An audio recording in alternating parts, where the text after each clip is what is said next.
Assalamualaikum warahmatullahi wabarakatuh.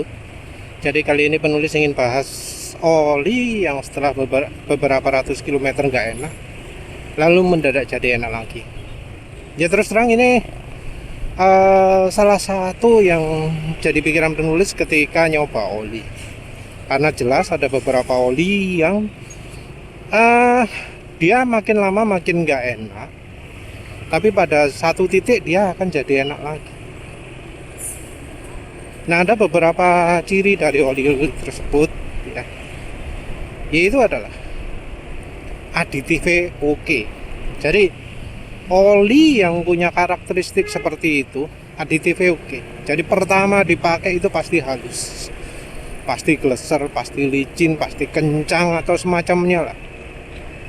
Jadi ada yang halus tanpa kencang, ada yang kencang tanpa halus gitu. Tapi yang jelas seperti itu. Nah, yang sulit itu adalah untuk membedakan antara oli yang ya punya sifat seperti itu ya dengan oli yang aditifnya habis. Kadang kita sulit bedakan.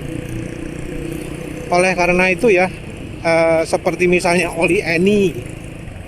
Oli Eni itu penulis percoba panjang-panjang banget. Kenapa? Sampai mesin sampai bodi getar, visor depan itu getar sampai bunyi gitu ya, getarannya saking kuatnya, tanda bahwa wis aditif itu bener-bener habis.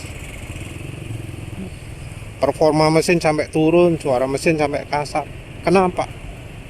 Ya karena kan ada yang rekomendasikan bilang bagus, ya penulis pikir barangkali harus nunggu ya, harus nunggu baru bisa oke. Tapi ya ternyata setelah ditunggu-tunggu sampai pemakaian berapa ini molor-molor wis, ternyata nggak muncul-muncul.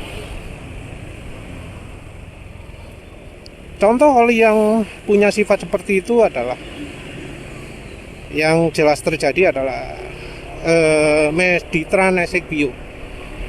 Sebelumnya juga sudah pernah tapi penulis lupa. Tapi Meditran Esek Bio itu jelas. Jadi oli itu mendekati 300 km turun, tapi habis itu jadi enak lagi. Selain itu juga Froam ya, terutama yang VR50, VR30 nggak begitu. Ada sifat seperti itu nggak separah, tapi nggak separah VR50.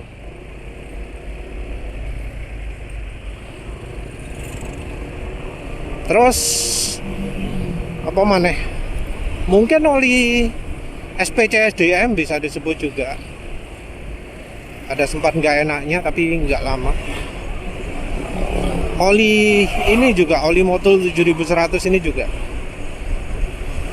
Jadi oli Motul 7100 itu penulis sampai sempat buat video untuk mengeluh ya. Kenapa oli mahal tapi kok besok ini yang sip. Nah ternyata setelah diolol-olol jadi terasa enak lagi. Padahal di 2 hari kemarin itu RPM mesin cepat turun. Tapi sekarang sudah nggak cepat turun lagi. Aneh.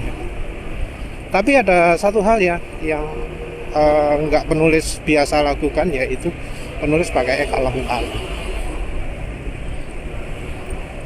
Jadi ya rupanya ya efek itu memang butuh beberapa kilometer, tapi sebelum olinya rusak. Jadi kalau olinya nggak rusak, base oilnya nggak rusak, kita bisa dapatkan efek itu kalau olinya mendukung. Nah untuk bisa merasakan itu bagaimana? Ya motor jangan dipakai ngebut, jangan dipakai ketika cuaca sedang panas. Jadi pakainya ketika malam-malam kayak subuh-subuh kayak.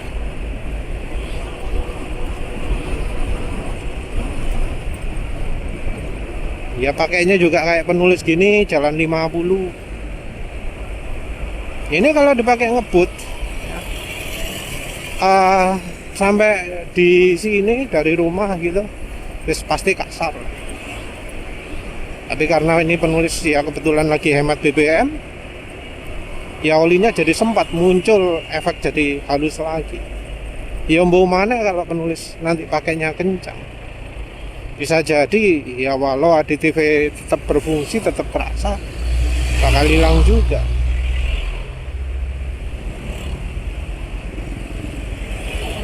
Ya problem utama sih untuk bisa mengenali oli kayak gini itu adalah ya base oilnya itu ya harus mendukung, atau kalau base oilnya kurang begitu bagus, kita ya pakainya jangan terlalu ekstrim.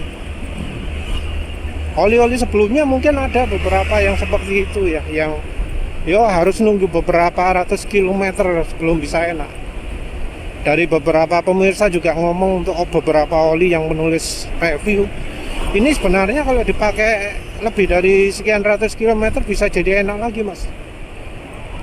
Iya, masalahnya sebelum itu terjadi oli ini betul-betul nggak enak. Sebelum aditifnya berfungsi dengan baik itu, sebelum aditifnya membuat mesin jadi enak lagi itu wis kadung rusak, wis kadung terlalu encer olinya. Jadi apa ya, masa review harus dilakukan pelan terus ya, karena ada beberapa orang yang butuhnya adalah oli kencang, oli touring, oli jarak jauh. Ya memang penggunaan beda, hasil bisa beda. Ya ini salah satu contohnya. Jadi oli yang dipakai ngebut itu bakal beda efeknya dari oli yang dipakai nyantai kalem kayak gini. Oli yang dipakai nyantai kalem gini jelas akan lebih awet, karena ya base oilnya nggak cepat rusak. Dan nanti kalau olinya ternyata aditifnya seperti ini sifatnya, jadi bakal sempat kasar dulu, RPM mesin cepat turun dulu, bakal ada getar dulu sebelum nanti jadi halus lagi. Ya itu bisa tahunya kalau ya pakainya dipakai kalem-kalem terus atau base oilnya kuat. Yang base oilnya kuat itu ya contohnya Maserane SI40 yang lama, Mediterranean Bio, Pro-Am WR30. Kalau Pro-Am WR50 itu terlalu mepet untuk pemakaian penulis yang kencang ya. Tapi ya yang jelas oli-oli seperti itu aditifnya harus oke ya. Bawah oke, atas oke. Jadi oli kayak ini yang halusnya cuma kencang tok, itu ya bakal nyerah duluan ya. Bisa jadi nggak bakal jadi makin enak setelah kasar lagi. Ya wes lah, itu saja. Terima kasih udah menonton. Assalamualaikum warahmatullahi wabarakatuh.